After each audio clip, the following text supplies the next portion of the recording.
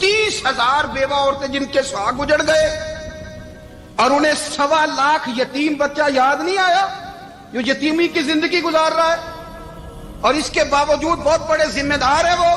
مجھے پڑھ لینے دو آج احمد فراز کا شعر، وہ ہمارے مکتب کوئی ایسا نہیں کہ وہ مولوی تھا، وہ غیر جانبدار تھا، پر مجھے آج پڑھ لینے دو اس کا شعر، ایک کلیجے کا درد ہے، پڑھ لینے دو۔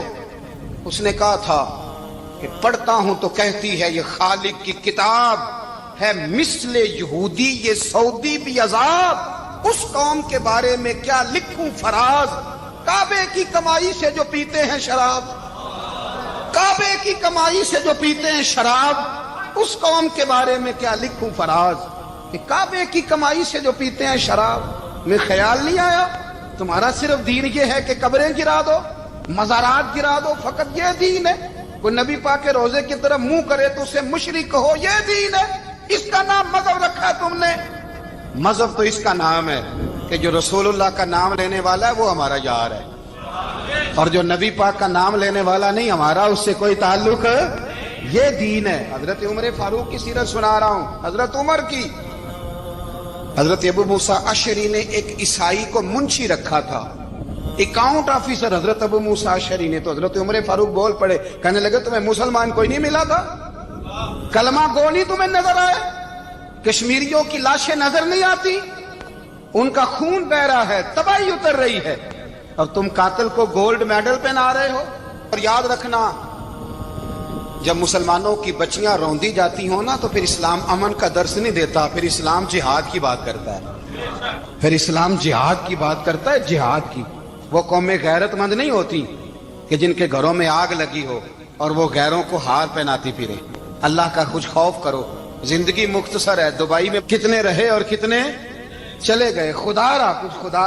تم سے اچھے تو وہ نیو یارک کے رائٹر ہیں جو کم از کم اپنے کالموں میں کشمیر کی بات کرتے ہیں، تم سے اچھا برطانیہ کا وہ شخص ہے جو کم از کم BBC لندن پہ رپورٹ جاری کرتا ہے تو کہتا ہے کشمیر پہ ظلم ہو رہا ہے۔ تم سے تو وہ اچھے رہ گئے، تم نے بات کرنا تو دور کی بات، تم نے دشمنوں کے گلے میں ہار پہنانے شروع کر دیے۔ کل جب پوچھیں گے بلا کے تم کو اپنے سامنے، کیا جواب جرم دو گے تم خدا کے سامنے؟ بڑی تکلیف ہوئی، بڑی تکلیف ہوئی۔ وہ نا منصور حلاج کو پھانسی دی جا رہی تھی تو حضرت جنید بغدادی بھی آ کے دیکھنے لگے، تو منصور حلاج کہنے لگے بابا سارا زمانہ دیکھے پر تو نہ دیکھ، سارا زمانہ تماشا دیکھے انہیں تو پتہ کوئی نہیں نا، تو نہ دیکھ۔ عرب شریف والو، ٹرمپ اسے انعام دیتا تو تکلیف کوئی نہیں تھی، ملکہ وکٹوریا اسے انعام دیتی تو تکلیف کوئی نہیں تھی، پر تم تو نہ ایسا کرتے، تم تو اپنے تھے، تم تو کلمہ گو تھے، تم تو یہ ظلم نہ کرتے، تم تو یہ حرکت نہ کرتے، میں کہتا ہوں ٹھہر ہی جاتے۔ جانا نہیں دنیا سے، اللہ کے حضور حاضر نہیں ہونا۔ جب رسول اللہ قبر میں آئیں گے تو کیا جواب دو گے؟ خدا را، حضور نے فرمایا تھا گناہ روک نہیں سکتے تو دل میں ہی برا جان لو۔ ظالم